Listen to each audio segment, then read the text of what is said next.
2 இயர்ஸ்க்கு 50,000 சொன்னேன் இல்லையா, அதுல வந்து இன்னும் குறையும். ஒரு 30,000 30,000 அந்த மாதிரி தான் வரும். அப்படிங்குள்ள ஒரு வருஷம் 17,000 அந்த மாதிரி இருக்கும். அப்படிங்குள்ள நம்ம ஒரு 10 ஆடு நம்ம எவ்வளவு வளர்க்குறோமோ அதை பொறுத்து கணக்கு போட்டோம். எல்லாமே லேபரே வச்சு பண்ணோம்னாலும் நம்மளால ஜெயிக்க முடியாது. ஓகே, நம்ம நேரடி கண் பார்வை வேணும். நீங்க ஐடி சொல்லிட்டு சந்தையில ஒரு குட்டி வாங்கிட்டு வந்து விட்டோம். சின்ன குட்டியா வாங்கிட்டு வந்து பால் குட்டி கொண்டு வந்து அந்த ஆட்டுல விட்டோம். அது விட்டு என்ன ஆகி போச்சு, கடைசியில வந்து அதுல இருந்து பிபிஆர் வந்து எனக்கு கிட்டத்தட்ட வந்து ஒரு 10 லட்ச ரூபா லாஸ் ஆயிடுச்சு. அப்ப 10 லட்சம் மிகப்பெரிய அதுல இருந்து வந்து தெரிஞ்சுக்கிட்டோம். ஒரு தடவை லாஸ் ஆனது பின்னாடி அப்புறம் தான் டெவலப் பண்றதுக்கு, அது சரி பண்றதுக்கு ஒரு 2 வருஷம் ஆச்சு நமக்கு. அதாவது ஒரு ஆடு வந்து வாங்குற தலைச்சேரி வாங்கணும்னு சொல்லிட்டு பண்றது எப்படின்னாக்க, அப்பப்ப சேல்ஸ் பண்ணி இப்ப கூட வந்தா கூட சேல்ஸ் கொடுத்துட்டு தான் இருக்கிறோம். ஓகேங்கண்ணா, சேல்ஸ் அண்ணங்கிட்ட நேரடியாக நம்ம கேள்வி கேட்கலாம். அண்ணா வணக்கம்ண்ணா. வணக்கம். ஆர்ஜே டாக்ஸ் தமிழுக்கு உங்களை வரவேற்கிறேண்ணா. ஓகே, வணக்கம். உங்களை பத்தி கொஞ்சம் சொல்லுங்கண்ணா. இங்கே சேலம் மாவட்டம் ஆத்தூர்ல இருந்து நரசிங்கபுரம் தெற்குக்காடு விநாயகர்லேருந்து வந்தால் ஒரு கிலோமீட்டர் வரணுங்க. தெற்காட்டில் கோட் ஃபார்ம் வச்சிருக்காங்க. கிட்டத்தட்ட ஒரு 20 வருஷமா வச்சுட்டு இருக்கோங்க நம்ம. ஓகேங்கண்ணா, அப்படியே மெயின்டைன் பண்ணிட்டு இருக்கோம் இதை வச்சு. சரிங்கண்ணா, இப்போ இந்த ஆட்டு பண்ணை வந்து 20 வருஷமா பண்ணிருக்கீங்க. நீங்க இதுல வந்து நிறைய விஷயங்கள் வந்து பார்த்துருப்பீங்க.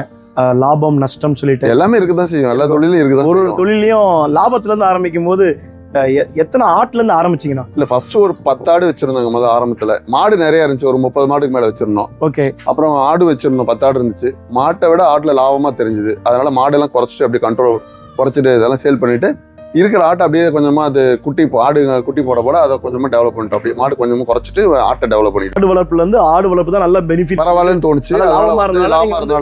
ஆடு வளர்ப்பு வந்துட்டீங்க. ஆமாங்க. ஓகே, மாடு தான் இருந்தது. அது நான் அதுல அப்படியே மாத்திக்கிட்டோம், ஆடு வளர்ப்பு போயிட்டோம். ஓகே, சூப்பர்ண்ணா. இந்த ஆர்ஜே டாக்ஸ் தமிழ் வந்து பிசினஸ் வீடியோஸ் பார்க்க வரவங்க வந்து பாத்தீங்கன்னா ஆடு வளர்ப்புல எவ்வளவு லாபம் நஷ்டம் அப்படிங்கிறத பார்க்க முக்கியமா வராங்க. ஸோ உங்க அனுபவங்கள் நிறைய இருக்கு உங்களுக்கு. ஸோ ஒருத்தர் வந்து புதுசா வந்து ஆடு வளர்ப்புக்குள்ள வராருன்னா அவரை கையை பிடிச்சி இழுத்துட்டு கூட்டு போற மாதிரி எப்படி ஸ்டார்ட் பண்ணுவாங்கன்னா? இல்ல, புதுசா ஒருத்தர் வராருன்னா ஆக்சுவலி அவங்க ஃபேமிலியில அவங்க அப்பாவோ அம்மாவோ கொஞ்சம் எக்ஸ்பீரியன்ஸ் இருக்கணும். அல்லது வந்து எக்ஸ்பீரியன்ஸ் இருக்கவங்கள்ட்ட கொஞ்சம் கேட்டு தெரிஞ்சுக்கணும். எடுத்த உடனே எதுவுமே தெரியாம விவரம் தெரியாம போய் ஆடு வளர்த்தா அது மெயின்டைன் பண்றது ரொம்ப கஷ்டம். ஓகேண்ணா, புதுசா இப்போ ஆடு வாங்கிட்டு போய் வளர்க்குறாங்க அப்படின்னா அவங்க வீட்டுல ஃபேமிலியில யாராச்சுமோ ஒரு வழி நடத்துறதுக்கு யாராச்சும் ஒருத்தர் இருந்து அவங்ககிட்ட கேட்டு தெரிஞ்சுக்கணும். இல்லை எக்ஸ்பீரியன்ஸ் இருக்க கூட கேட்டு தெரிஞ்சுக்கணும். எதுவுமே இல்லாம புதுசா வாங்கிட்டு போய் வளர்க்குறது ரொம்ப சிரமம். ஆனா நீங்க சொல்றது கரெக்ட் தானா? ஆனா இன்னைக்கு வந்து யூடியூப்ல பாத்தீங்கன்னா ஆடு வளர்ப்புல வந்து மாசம் இத்தனை ஆயிரங்கள் சம்பாதிக்கலாம், இத்தனை லட்சங்கள் சம்பாதிக்கலாம்னு சொல்லிட்டு நிறைய வீடியோஸ். நான் வந்து எக்ஸாம்பிள் சொல்றேன் உங்களுக்கு. வந்து ஒரு ஆடு, அதாவது நம்ம 200 ஆடு 300 ஆடு இப்படி கணக்கு போடணும். ஒரு ஆடு சாதாரணமா வச்சிருக்கோம் அப்படின்னாக்க, ஓகே, 2 வருஷத்துக்கு 3 போகம் குட்டி எடுக்கலாம். 8 மாசத்துக்கு ஒரு பேட்ச். அதாவது வந்து ஒரு தடவை குட்டி போடுது அப்படின்னாக்க 5 மாசம் சினையா இருக்கும். மறுபடியும் ஒரு 3 மாசம் கழிச்சு மறுபடியும் சினைக்கு விடணும். அப்படிங்குள்ள 8 மாசம் ஆயிடுது. அப்ப 3/24 2 வருஷம் ஆயிடுது ஒரு ஆடு. ஒரு ஆடு சாதாரணமா 2 குட்டி, ஒரு குட்டியும் போடும், 2 குட்டியும் போடும், 3 குட்டியும் போடும். அது ஒரு ரீதியை பொறுத்து இருக்குது. ஒரு தடவை 3 குட்டி போடுச்சுன்னா அடுத்த தடவை 1 குட்டி கூட போடும்.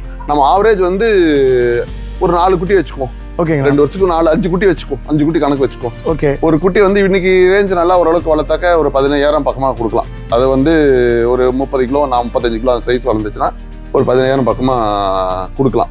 அப்படிங்குள்ள 5 குட்டிக்கு எவ்வளவு ஆச்சுங்க? 75,000 5 குட்டிக்கு 70,000 வருதுங்க. அப்படிங்குள்ள வந்து ஒரு 20,000 செலவாகட்டுங்க. ஓகேங்கண்ணா, சரிங்களா? ஒரு 50,000 மிச்சம் ஆகுது. வருஷம் 2 வருஷத்துக்கு 50,000னா வருஷம் 20,000.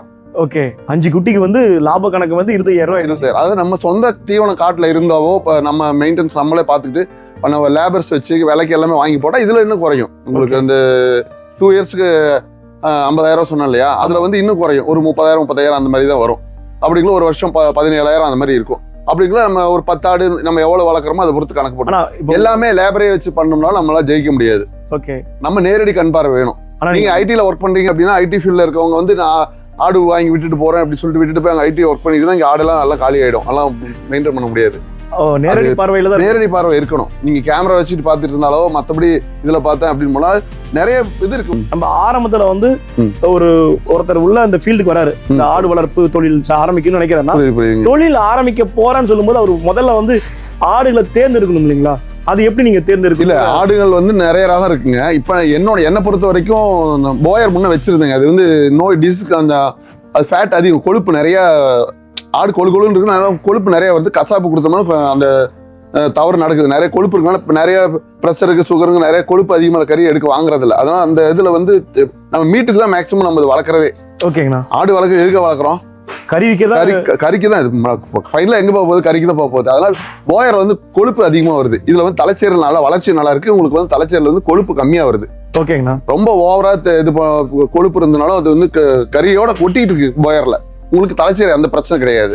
அதாவது நீங்க தேர்ந்தெடுக்கிறதுல வந்து தலைச்சேரி பெட்டர், தலைச்சேரி சிறந்த பிரீடுன்னு தேர்ந்தெடுக்கிறீங்க. ஆமா ஆமாங்க. கொடியாடு இந்த மாதிரி எல்லாம் இருக்கு, இந்த சவுத் தமிழ்நாட்டுல வந்து இருக்கு உங்களுக்கு கொடியாடு இது மாதிரிலாம் இருக்கு. அது வந்து வளர்ச்சி கம்மியா இருக்கு. அது ஒரு சாம்பிள் கூட வச்சு பார்த்தோம், அது வந்து அவ்வளவு இந்த அளவுக்கு வளர்ச்சி இல்லைங்க உங்களுக்கு. ஓகே. அது ஹைட் வருது, கொடியாடு ஹைட் வருது, நல்ல இதா நீளமா இருக்கு. ஆனா வந்து உங்களுக்கு வந்து வளர்ச்சி கம்மியா இருக்குது.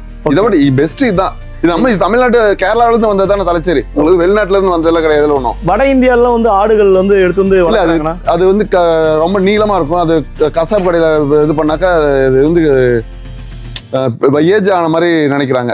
இது நடுத்தரமா தெரியுது. என்னென்ன ஆடுகள்லாம் என்னென்ன வடை பீட்லாம் வந்து வளர்த்திட்டு இருந்தீங்கன்னா என்னென்ன வகைகள்லாம் வளர்த்திட்டு இருந்தீங்க? ஜமுனாபரி வளர்த்தங்க. அது வந்து ரொம்ப லென்த் உயரம் இருக்கு. அதை கொண்டு கசாப்காரன் வாங்கிட்டு போனாங்கன்னாக்கா அவங்க வந்து வெட்டி தொங்க விட்டு தான் விற்பாங்க. ஓகே. அப்படி பார்க்கல ரொம்ப நீளமா இருக்கும். இதுல வாங்க மாட்டேங்கிறாங்க, அந்த மாதிரி ரிமார்க் வந்துச்சு. ஓகே. சரி அதை விட்டுட்டோம். அப்புறம் ஃபர்ஸ்ட் நாட்டாடு வச்சுட்டு இருந்தோம். அது கொஞ்சம் வளர்ச்சி கம்மியா இருந்துச்சு, நம்ம லோக்கல் நாட்டாடு. அப்புறமே இது செலக்ஷன் பண்ணோம். இது பரவாயில்ல, எனக்கு 20 வருஷமா இது நல்லா போயிட்டு இருக்கு. அதாவது நீங்க வந்து நிறைய வகைகளை தேர்ந்தெடுத்தோம், பார்த்துட்டோம், போயர் வச்சு பார்த்தோம், எல்லாமே பார்த்தோம். கடைசியில ஃபைனலா வந்து எங்களுக்கு இதுதான் சரியா வந்துச்சு, அதனால இதை வளர்க்குறோம். இப்போ நம்ம சேலம் மாவட்டத்துக்கு இது ஓகேங்கண்ணா. ஒவ்வொரு மாவட்டத்துக்கும் அந்த வகைகள் மாறுமா? இல்ல, இது கேரளால இருந்து வந்ததுதானுங்களே தலைச்சேரி. இந்த ஆடு வந்து நம்ம இந்தியாக்குள்ள இருந்ததுதான். இது வந்து ஆடு அங்கங்க மாறுது. இப்ப சேலம் கருப்பு இருக்கு, அந்த லொகேஷன் அது இருக்கு. இது அங்க போய் வளர்க்கலாம், ஒன்றும் பிரச்சனை இல்லை. கேரளா இருந்து இங்க ஆத்தூர்ல வளர்க்கும் போது வந்து உங்களுக்கு மற்ற இந்தியா தமிழ்நாட்டுக்குள்ள எங்க வளர்த்தா என்ன ஒன்றும் பிரச்சனை இல்லை. ஆந்திரா கேரளா எல்லா பக்கம் வளர்க்குறாங்க. தலைச்சேரி ஆடை சூஸ் பண்ணுங்க, அதான் லாபகரமா இருக்குன்னு சொல்லிட்டீங்க. ஆமாங்க. இப்போ வந்து ஒருத்தர் ஆடு வளர்ப்பு பண்ணைக்கு ஸ்டார்ட் பண்ண நினைக்கிறாரு.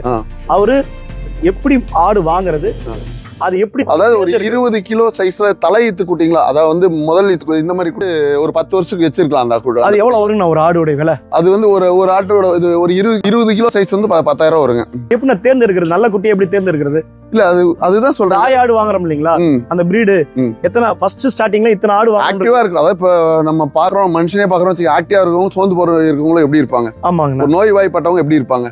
கரெக்ட். ஒரு மாதிரி தலை வலி பிடிச்சி இந்த மாதிரி உடம்பு சரியில்லை அப்படின்னு அவங்க எப்படி இருப்பாங்க? அதே மாதிரி ஆடும் ஆக்டிவா போயிட்டு இருக்குது, நல்லா இருக்கு அப்படின்னு பார்த்தா ஓகே எடுத்துக்கலாம். ஓகேங்கண்ணா. இல்ல அது ஒரு மாதிரி சோர்ந்த மாதிரி இருக்குது, கொஞ்சம் டல்லா இருக்கு அப்படின்னா அந்த மாதிரி இருக்கிறது மேக்ஸிமம் நம்ம பண்ணக்காரங்க கொடுக்க மாட்டாங்க. அந்த மாதிரி இருக்கிறத ஓகே நான் நல்லதா தான் கொடுப்பாங்க. ஏன்னா மறுபடியும் அவங்களுக்கு மறுபடியும் மத்தவங்க வாங்க மாட்டாங்க இல்லையா? ஏன்னா வாங்கும்போது அவங்க ஏமாந்துட கூட. சந்தையில போய் வாங்கும்போது சந்தையில போய் வாங்கவே வேண்டாம்னு சொல்ல வரேன் நான். சந்தையில வாங்குறத, அதாவது இப்ப கொரோனா எப்படி வருது, சந்தையில எல்லா பக்கம் இருந்து ஆடு வருது. ஓகேங்கண்ணா. புரியுதுங்களா? சந்தையில எல்லாம் வளர்க்கறதுக்கு ஆடு வாங்குறது, சந்தையில வாங்குறது நிறைய பிரச்சனை இருக்கு. இந்த பிபிஆர் எல்லாம் வருது பாத்தீங்களா?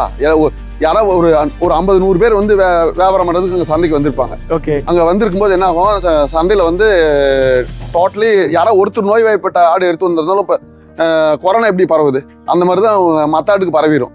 அது 20 நாள் கழிச்சு தான் தெரியும் உங்களுக்கு. அந்த நோய் வந்தது வந்து நம்ம ஆட்டு சந்தையில வாங்கிட்டு வந்தோம்னாக்கா 20 டேஸ் கழிச்சு தான் இந்த பிபிஆர் நோய் வந்ததே தெரியும். பிபிஆர் தான் மெயினா வந்து சந்தையில பரவுறதே. ஓகே. அது வந்துச்சுன்னா உதட்டு கீழே வந்து சின்ன சின்ன புண்ணு இருக்கும், கழிச்சல் போகும், கண்ணில் தண்ணி வர இறந்துரும். அதாவது நீங்க வந்து ஆடு வாங்கணும்னு முடிவு பண்ணிட்டா பண்ணையிலையோ அல்லது காட்டு பக்கம் வயலில் ஒரு 10 ஆடு 5 ஆடு வச்சிருக்காங்க, அந்த மாதிரி இடத்துல போய் நம்ம தேடி பார்த்து வாங்கணும். இல்லை ஒரு வியாபாரி கூட்டிட்டு போய் அவங்க தோட்டத்திலேயே ஆறு தோட்டத்தில் இருக்கோ அங்க பார்த்து எடுக்கணும். அந்த மாதிரி பண்ணா தான் பெட்டர். சந்தையில வாங்கக்கூடாதுன்னு சொல்றீங்க, உங்க அனுபவத்துல அதான் சொல்றீங்க? ஆமா. அப்போ ஒண்ணும் இல்ல, ஒரு சின்ன குட்டி ஒரு 10 வருஷத்துக்கு முன்னாடி ஒரு சின்ன குட்டி, ஒரு ஆடு குட்டி போட்டு குட்டி இறந்துருச்சு. அந்த ஆடுல பால் இருக்கேன்னு சொல்லிட்டு சந்தையில ஒரு குட்டி வாங்கிட்டு வந்து விட்டோம்.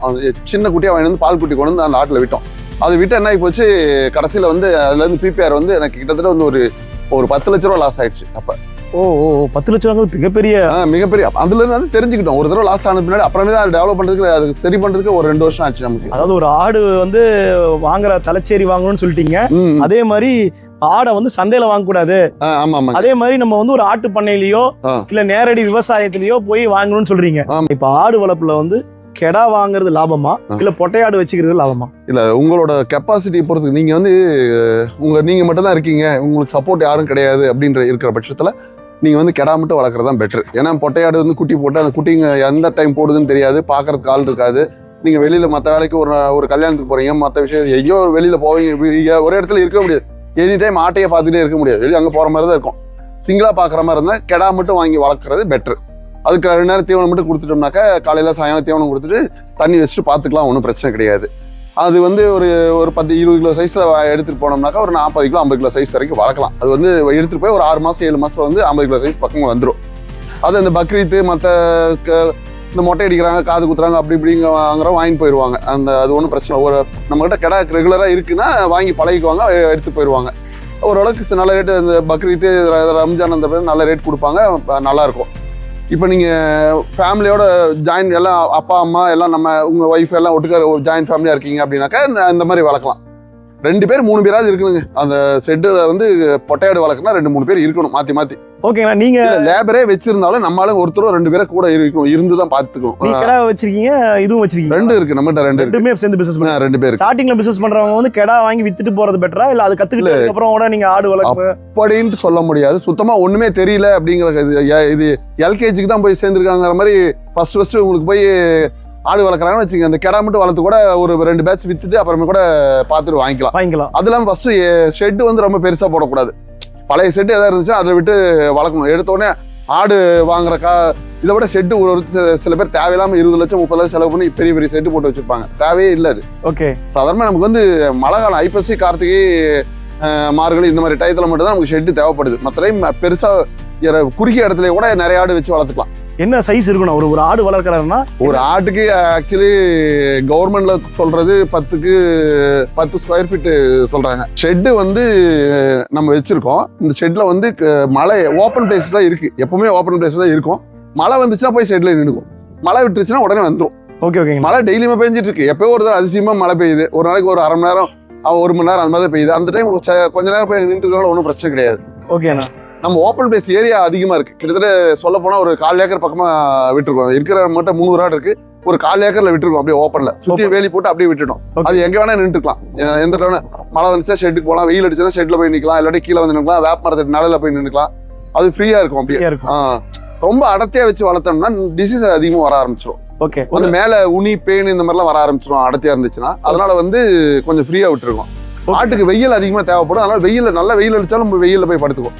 ஷெட்டுக்குள்ளாரே ஆடு வளரக்கூடாது. அதாவது சில பேர் என்ன தெரியுமா பண்ணுவாங்க, கொஞ்சம் ஆடு வச்சு தரையிலே வச்சு சிம்பிளா வேலி மட்டும் போட்டுட்டு பழைய செட்டு எப்படிதான் தோட்டத்தில் வச்சிருப்பாங்க, அதுலேயே வளர்த்து பார்த்துக்கிட்டு லாபம் எப்படி இருக்கு, நம்மளால மெயின்டைன் பண்ண முடியுதா அப்படின்னு சொல்லி பார்த்துக்கிட்டு அப்புறமே இந்த மாதிரி வேலைக்கு போகலாம். எடுத்து அப்படிதான் பண்ணேன். எடுத்த உடனே இந்த பழைய வீடு அங்கே இங்கே இருக்கு பாருங்க, இந்த பக்கம் இருக்கு பாருங்க. இந்த வீட்டில் இந்த காலத்திலேயே விட்டுட்டு சுற்றி வேலி போட்டு இதில் தான் வளர்த்தோம். ஒரு 100 ஆடு வரைக்கும் இதிலே தான் வளர்த்தோம். 100 ஆடு வரைக்கும் இந்த இடத்துல வளர்த்து? ஆமாம், இந்த வீட்லேயே தான் பழைய முதல் இந்த வீட்டில் குடியிருந்தோம். இந்த வீட்லேயே தான் வச்சுட்டு வளர்த்துட்டு இருந்தோம். அப்புறம் பரவாயில்லன்னு தெரிஞ்ச பின்னாடி தான் அந்த ஷெட்டு மேலே ஷெட்டு மட்டும் போட்டோம். ஷெட்டு போட்ட பின்னாடி அப்புறமே தான் பறனடிச்சோம். இந்த ஆட்டுல வர லாபத்தை வச்சு தான் இதை ஒன்னொன்னா டெவலப் பண்ணும். அதாவது என்ன சொல்ல வரீங்கன்னா, இன்வெஸ்ட்மெண்ட் அதிகமா பண்ணக்கூடாதுங்க. ஃபர்ஸ்ட் ஆடு வாங்குறோமா, அதுக்கு வந்து ரொம்ப பெரிய லெவல்ல செட்டு போட்டு அதை பண்ணக்கூடாது. மெயின் சமாச்சாரம் வேண்டாம், வித்துட்டு போயிடலாம். நம்ம மெயின்டைன் பண்ண போல நம்ம போட்ட காசு வந்துருது, நமக்கு ஒன்றும் பிரச்சனை லாஸ் கிடையாது. ஷெட்டை போட்டு வச்சு நாளைக்கு என்ன பண்ணுவீங்க, அந்த ஷெட்டை நம்ம எதுக்கு யூஸ் பண்ணுவீங்க? இப்போ ஃபர்ஸ்ட் ஒரு 50 ஆடு வாங்கி கீழே வச்சு நீங்க வளர்த்து பாருங்க. அதாவது தை மாசத்துக்கு மேல வாங்கலாங்க ஆடு. முதல்ல ஸ்டார்ட் பண்றவங்க தை மாசத்துக்கு மேல வாங்கிட்டா உங்களுக்கு மழை காலம் இருக்காது. ஓகேங்கண்ணா. தை மாசம் வாங்கினாக்கா மாசி பங்குனிக்கு மேலே மழை இல்லை, மறுபடியும் ஐபிஎஸ்சியில் ஸ்டார்ட் ஆகும். மழை அடமழை மாதிரி பெய்யறப்ப தான் நமக்கு சிரமமா இருக்கும். ஓகே. இந்த இடையில 1 மழை 2 மழை இந்த மாதிரி பெய்யறதுலாம் ஒன்றும் பண்ணாது. அது ஓரமாக சைடில் போய் நின்றுக்கும், மறுபடியும் ஃப்ரீயா வந்து நின்றுக்கும். ஓகேங்கண்ணா. இதான் விஷயம். ஆமா விஷயம். ஆனா இப்போ வந்து ஒரு 50 ஆடு வாங்கிட்டாரு, அவர் வந்து எப்ப இருந்து இந்த லாபத்தை பார்க்க முடியும்னா, அதாவது டே 1ல இருந்து லாபத்தை கெடாவா வாங்கினா 50 கெடாவா வாங்கிட்டு போய் பார்த்தாக்கா நம்ம ஒரு 2 மாசத்துலயே லாபத்தை பார்க்கலாம், 3 மாசத்துல பார்க்கலாம், ஒரே மாசத்துல கூட ஏதோ மினிமம் லாபத்தை பார்த்துட்டு போகலாம். ஓகேங்களா? நம்ம ஒரு 6 மாசம் வச்சிருந்தா ஓரளவுக்கு இப்போ ஒரு 2 லட்ச ரூபா போடுறாங்கன்னா ஒரு 3-3.5 லட்ச ரூபா கம்மி இல்லாம வரும். கெடா வச்சிருந்தா ஒரு 1.5 லட்சம் அந்த மாதிரி கிடைக்கும். ஒரு ஆட்டுக்கு எப்படியும் ஒரு மினிமம் வந்து ஒரு 3000 ரூபாய்ச்சு கிடைக்கும். செலவு போக கிடைக்கும். அது பார்த்துட்டு கூட மறுபடியும் கூட பொட்டைக்கட்டிலாம் வாங்கி நம்ம வளர்க்க ஆரம்பிக்கலாம். அந்த மாதிரி கூட செய்யலாம். இல்ல அதாவது கெடா வைக்கும் போது இந்த அதே வந்து ஆடு வளர்த்து இப்போ வந்து பிரீட் ரெடி பண்ணி நம்ம அதுக்கப்புறம் நம்ம சேல் பண்ண முடியுமா? அதுக்கு அந்த ரொட்டீன் வரானா எப்ப இருந்து லாபம் ஸ்டார்ட் ஆகும்னா? இல்ல இப்போ ஒரு ஆடு எடுத்துட்டு போறீங்க, தலைச்சங்குட்டி எடுத்து போறீங்க வச்சுங்க, அது செனையாகணும். செனையாகி ஒரு 5 மாசம் ஆகும்.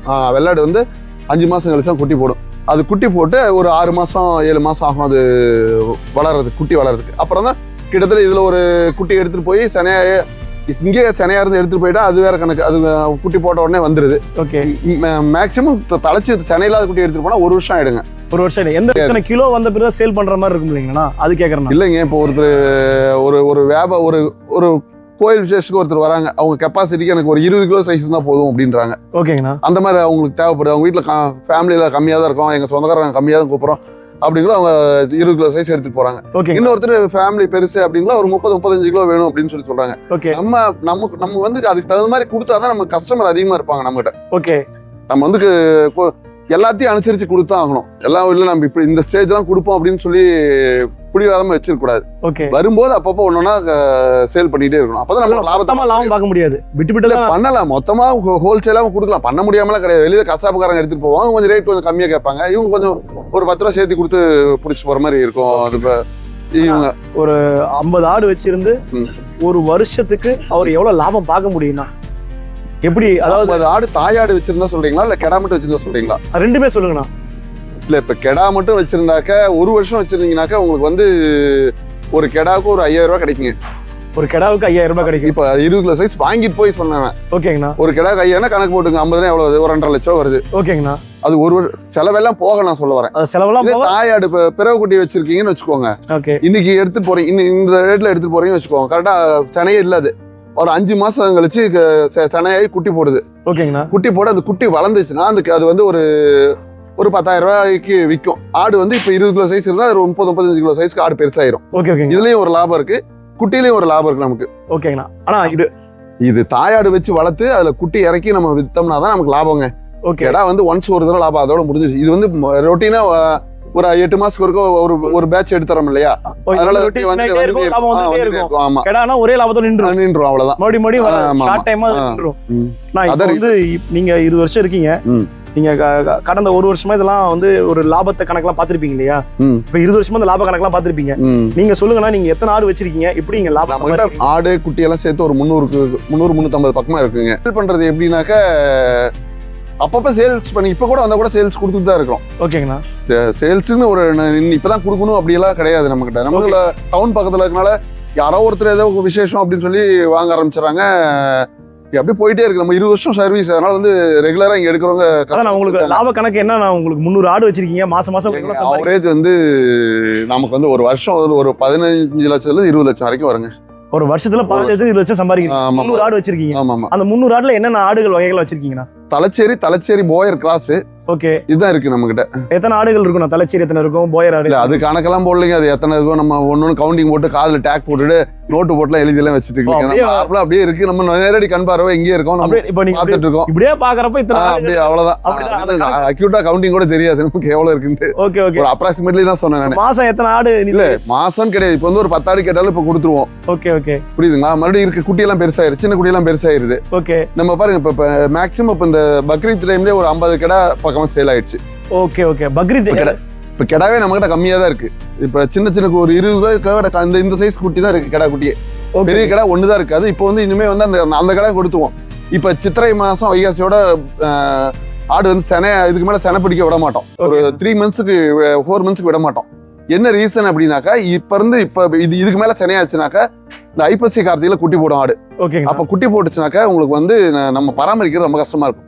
ஒரு 3 மந்த்ஸ் 4 மந்த்ஸ் கேப் இருக்குன்னு சொல்லிட்டு இப்ப இனிமே ஆடு தனியாகிறதுக்கு விட மாட்டோம். கடை ஆச்சுன்னு ஒரு 10-15 நாள் எல்லாம் பிரிச்சிருவோம். தனியா ஒரு கடை கூட ஆட்டு கூட விட மாட்டோம். பிரிச்சுட்டோம்னா நமக்கு வந்து அது கொஞ்சம் கேப் இருந்து அப்புறம் மறுபடியும் சனியாச்சா குட்டி நல்லா ஆரோக்கியம் போடும், கொஞ்சம் குட்டி நல்லா இருக்கும். ஆனா தீவனம் எதுக்கு வெளில போட்டிருக்கீங்க?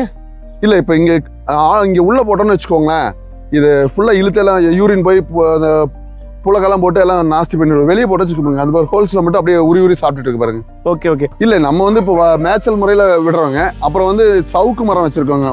ஒரு நம்ம ரீஸுக்கு எடுத்திருக்கோம். அதுல வந்து ஒரு 10 ஏக்கர் கம்மி இல்லாம சவுக்கு மரம் வச்சிருக்கோம். அதுல இருக்க தலையை ஆளுங்களை வச்சு கட் பண்ணி எடுத்து வந்து இந்த மாதிரி வெளியில போட்டுருவாங்க. ஓகே. ஓகேங்கண்ணா. இதை போட்டோம்னாக்கா உள்ள இருந்து ஆடு சாப்பிட்டுக்கும், வேஸ்டேஜ் ஆகாது. பாருங்க கீழே விழுகிறதுல அந்த ஹோல்ஸ்லேயே சாப்பிடுது பாருங்க. ஓகே. ஓகேங்கண்ணா. இது இல்லாம நீங்க வேற என்னன்னா வெளியில இருந்து வாங்கி வேற வந்து பஞ்சு வாங்கிட்டு இருந்தோம், காட்டன் வேஸ்ட் வாங்கிட்டு இருந்தோம். ஓகேங்கண்ணா. அதை கொடுத்துட்டு இருந்தோம். இப்ப கொஞ்சம் ரேட்டு அது கூட வந்துருச்சு, கிலோ 15 ரூபாய் அந்த ரேட்டுக்கு வந்துருச்சு. அதனால அதை கட் பண்ணிட்டோம். இன்னைக்கு துவரம் பருப்பு இருக்கு இல்லைங்களா, அது வேஸ்டேஜ் இருக்கு பாத்தீங்களா, அது கொடுப்போம். ஓகேங்கண்ணா. அப்புறம் வந்து கிழங்கு வேஸ்டேஜ் இதெல்லாம் கொடுப்போம். இப்ப ரீசெண்டா கொடுக்குறது அதெல்லாம் ரேட் ஏறிடுச்சு. அதெல்லாம் வந்து துவரம் பருப்பு, அப்புறம் வந்து தவிடு, ஓகேங்கண்ணா, பழதானியம், இந்த மாதிரி இதெல்லாம் கொடுக்குறோம். ஓகே. ஓகேங்கண்ணா. பஞ்சு இன்னும் கொஞ்சம் இருக்கு, அது முடிஞ்சிருச்சுன்னா அப்புறம் மறுபடியும் வேற எதுக்கு மாத்தி போயிடும். வைக்கபிள் கொடுக்குறோம். வைக்கபிள் கொடுக்குறோம். மல்பெரி இலை இருக்கு, அங்க பாருங்க. இதெல்லாம் நீங்களே வந்து செட்டிங் பண்ணீங்க? மல்பெரி. ஓகே. மக்காச்சோளம். மக்காச்சோளம். ஓகே, இந்த பாருங்க இங்க இருக்கு பாருங்க மக்காச்சோளம்.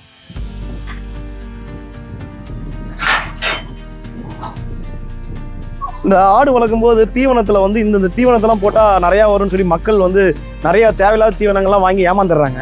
எந்தெந்த தீவனங்கள்லாம் நீங்க 20 வருஷம் எக்ஸ்பீரியன்ஸ் இருக்கு இல்லையா உங்களுக்கு? இல்லைங்க, நம்ம மார்க்கெட்ல என்ன தீவன ரேட் கம்மியா இருக்கோ அதான் வாங்குறதுங்க. அப்பப்போ தீவனத்தை மாத்திக்கிறது, ஒரே தீவனத்தை கொடுக்கறதே கிடையாது. Okay okay. இன்னைக்கு மார்க்கெட்ல எது சிப்பா இருக்கோ அதை தான் கொடுப்போம். எல்லாமே வந்து எல்லாமே நம்ம சாப்பிட்றோம். ஒரு கத்திரிக்காவே சாப்பிட்டே இருப்பீங்களா? எல்லாம் மாற்றி மாற்றி பீக்கங்காய் சாப்பிட்றோம், மற்ற காய் எல்லாமே மாற்றி மாற்றி. அது மாதிரி தான் நம்ம ஆட்டுக்கும் மாற்றி மாற்றி ஒரே தீவனத்தை கொடுக்கக்கூடாது, எல்லாம் மாற்றி மாற்றி தீவனம் கொடுக்கணும். ஓகே. இப்போ தலைகளே வந்து இப்போ பார்த்தோம்னா கூட வைக்கபிள் கொடுக்குறோம், மற்றபடி இந்த நோனா இலை, தென்னை மட்டை, வாழைச்சேரி எதுக்கிறதாலும் எடுத்து போட எல்லாமே சாப்பிட்டுக்கும். ஓகேண்ணா. ஒரு ஆட்டை பொறுத்த வரைக்கும் செலவினங்கள் கம்மி பண்றதுக்கு இந்த தீவனத்தை வாங்குங்கன்னு சொல்லி ஏதாவது ஒரு அறிவுரை இருக்கா உங்ககிட்ட? செலவினத்தை மார்க்கெட்ல விசாரிச்சு எந்த தீவனம் கம்மியா இருக்கோ அதான் வாங்கணும் நம்ம. ஓகேண்ணா. இப்போ துவரம் போட்டு இருக்குன்னு வச்சுக்கோங்களேன், அது ரேட் இன்னைக்கு குறைஞ்சிருச்சுன்னா அதை வாங்கிக்கலாம். நாளைக்கு உளுத்தம் போட்டு ரேட் கம்மியா இருந்துச்சா அதை வாங்கிக்கலாம். அது எது விலை குறைச்சலா இருக்கோ அது கம்மியா இருக்கோ அதை வாங்கிக்கலாம். இதுதான் வாங்கணும்னு கிடையாது, அப்படி கிடையாது. ஓகே. ஆடு சாப்பிட்றது எதா இருந்தாலுமே கொடுக்கலாம், நம்ம அது என்ன சாப்பிடுது அதை கொடுக்கலாம். ஓகே. அதுக்கு வந்து புரோட்டீன் கார்போஹைட்ரேட்லாம் இருக்கிறதா கொடுக்கணும். சும்மா அதுக்கு ரொம்ப லோவா எதுவுமே சத்து இல்லாதே அதான் சாப்பிட்டு கொடுத்தா. நீங்க என்ன சொன்னீங்கன்னா கம்மியான விலையில கம்மியான விலை போய் வாங்க போயிடுவாங்க. நீங்க பிரிச்சு கொடுப்பீங்க இல்லையா? பிரிச்சு இப்ப நம்ம வந்து மக்காச்சோளம் ரேட் இப்ப மீடியமா இருக்கு. நம்ம மனுஷங்க வந்து பாத்தீங்கன்னா கார்போஹைட்ரேட்டும் சாப்பிடணும், புரோட்டீனும் சாப்பிடணும், எல்லாமே இருக்கு இல்லைங்களா? அது மாதிரி ஆடுங்களுக்கும் இந்தந்த சத்துக்கள்லாம் சேரணும். அதுக்கு இந்த மாதிரி நம்ம உணவுகள்லாம் இருக்கு இல்லைங்களா? அதெல்லாம் நீங்க கொடுப்பீங்களா ஒட்டுக்கா? இல்ல இப்ப நம்ம மேய்ச்சல்ல போறதுனால வந்து எல்லா புல்லும் இருக்கு, எல்லாமே கலந்து சாப்பிட்டு வந்துருது.